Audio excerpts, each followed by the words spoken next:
It didn't have to be that way. Leaders on both sides miscalculated.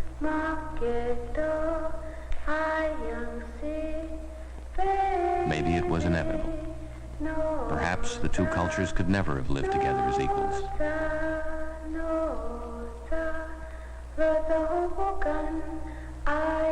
The Modocs were a tribe of individuals, strong-willed, outspoken, feared by their neighbors.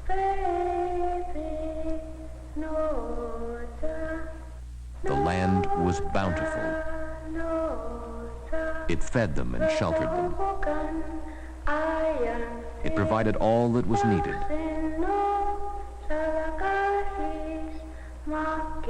They lived in a world governed by tradition and magic.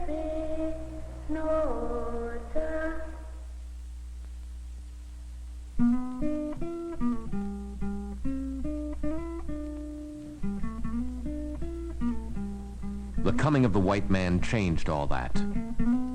Thousands of settlers passed through the Modoc lands. They killed the game and muddied the streams. They introduced the horse and the gun and claimed ownership of the land. They brought whiskey and smallpox and Christianity.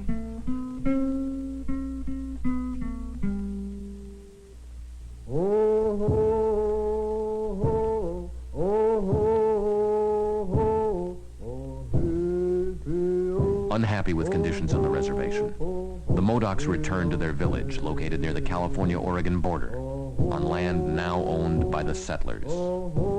The chief of this band was an eloquent and intelligent young man, dubbed Captain Jack by the white man. He lived with his two wives, a sister, and a young daughter in a community of 150. The Modocs had decided to live as free men in their own country.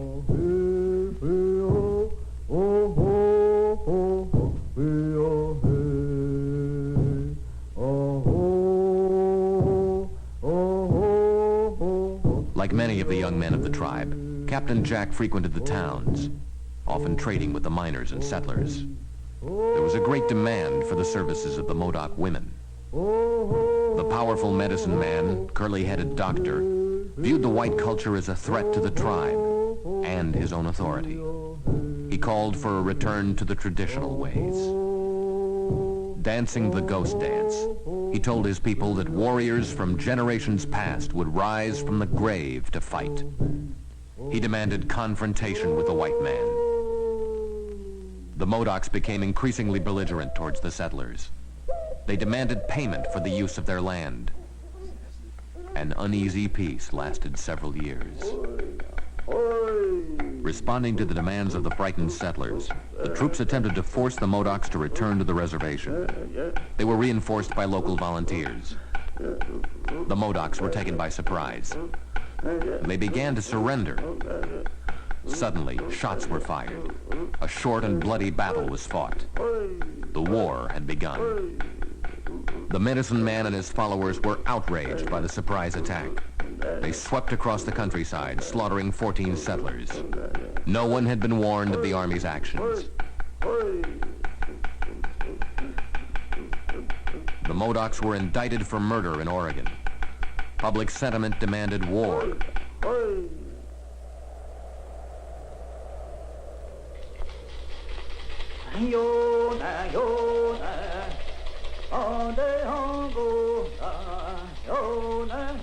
The rest of the tribe, led by Captain Jack, took refuge in the Modoc fortress. An impenetrable labyrinth of volcanic rock, used by the Modocs for generations.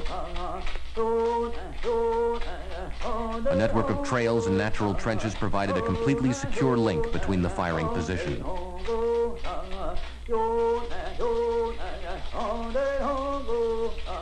Fortifications ensured protection for the warriors. From their vantage points, the Modocs could see for miles. They watched and waited for the inevitable attack. A bitter dispute took place within the tribe. Captain Jack knew it was folly to fight the soldiers. He wanted to negotiate for peace. Curly-headed Doctor and his followers were now wanted for murder and felt they had no choice but to fight. The medicine man promised magic that would turn aside the white man's bullets and ensure victory. To fight or not, a vote was taken. 14 for Captain Jack and peace. 37 for the Doctor and war.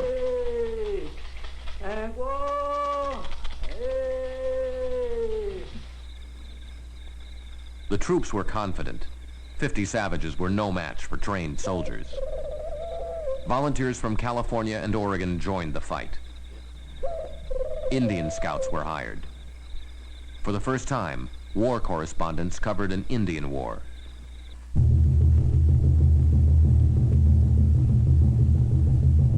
The army of 400 attacked at dawn through a thick fog. 50 Modoc warriors waited, hidden in the rocks and crevices. The advance was stopped with gunfire that seemed to come from every direction. The soldiers never saw an Indian the entire day. By nightfall, it was over. The troops were completely routed. The whole nation now knew of the Modoc War.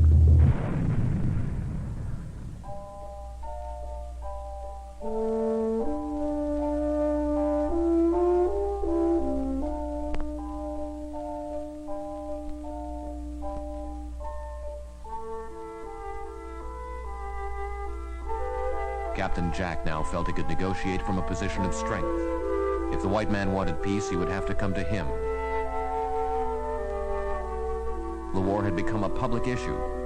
President Grant, responding to political pressure, formed a peace commission to seek an end to the hostilities. General Canby, the commander of the Pacific region, took charge of the peace effort. In a show of strength, he moved his troops to a camp within view of the Modoc stronghold. He then established contact with Captain Jack. Jack demanded a reservation in the Modoc homeland and amnesty for the murders of the settlers.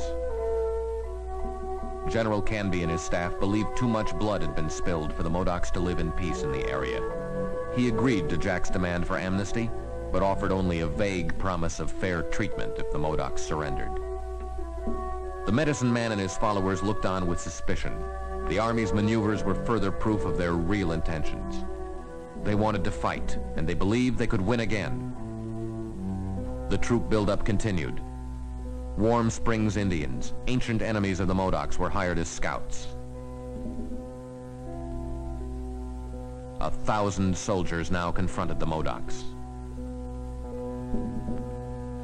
Reports of Indian uprisings disturbed the government leaders. The stalemate had to be broken.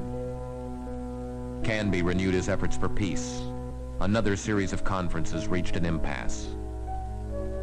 He delivered an ultimatum: surrender or fight.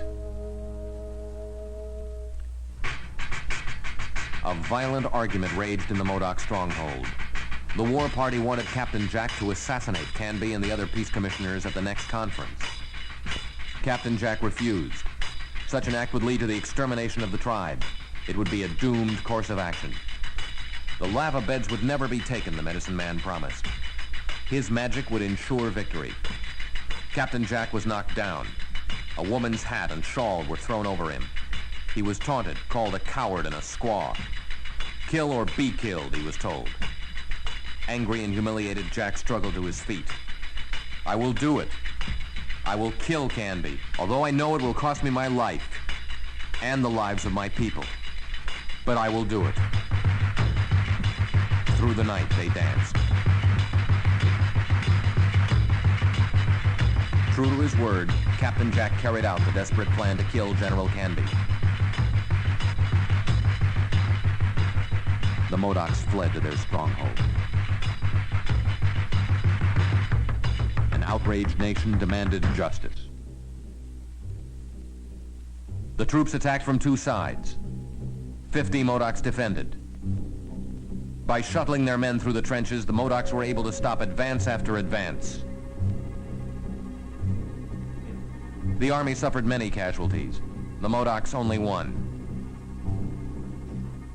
With the Indians surrounded, the situation became desperate on the third day.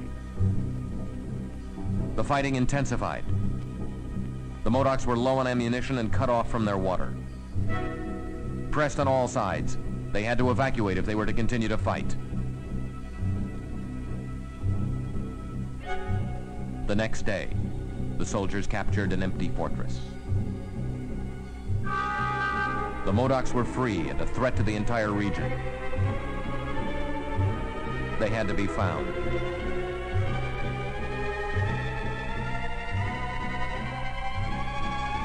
A large patrol was sent out to locate the Indians. The Modocs attacked from all sides.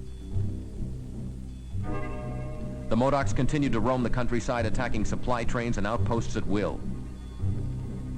The soldiers were paralyzed with fear and unable to fight the seemingly invincible Indians. Fresh troops and a new general attempted to turn the tide. Larger patrols were sent out. Another contingent was ambushed. Once again, the soldiers panicked. Captain Jack directed the attack from a nearby ridge. He wore Canby's uniform and brandished the dead general's sword. The soldiers were stunned by the sight. They turned and charged. They routed the surprised Modocs, capturing their ammunition and, more importantly, mortally wounding a close ally of curly-headed Doctor. The Modoc spell was broken.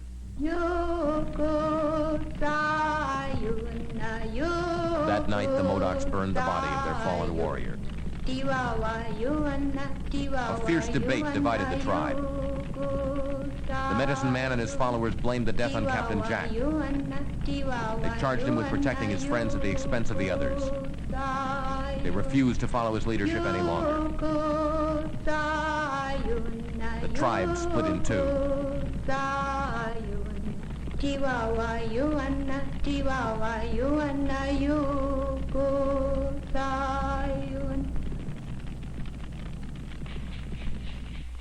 The Indians were tired and hungry, and now on the defensive. The Army picked up the trail of the medicine man and his half of the tribe, pounding them across miles of the barren countryside. Several days later, he surrendered with his people. 4 of the Modoc prisoners were hired by the Army to track down their chief. They guided the Army to a remote canyon where they found the rest of the tribe weary and beaten. Captain Jack was the last to surrender, bitter and betrayed. The war was over. After a brief trial, Captain Jack and 3 others were hanged as the tribe watched.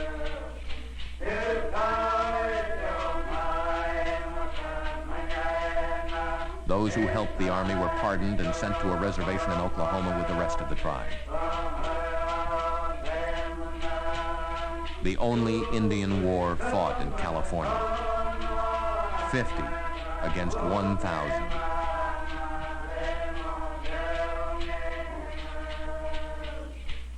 The Modocs were defeated as much by the divisions within the tribe as by the Army they fought. It didn't have to be that way. Or maybe it did. Hongwe, hongwe, yeah, yeah, yeah, oh, yeah, yeah. Hongwe, hongwe, yeah, yeah, oh, yeah, yeah.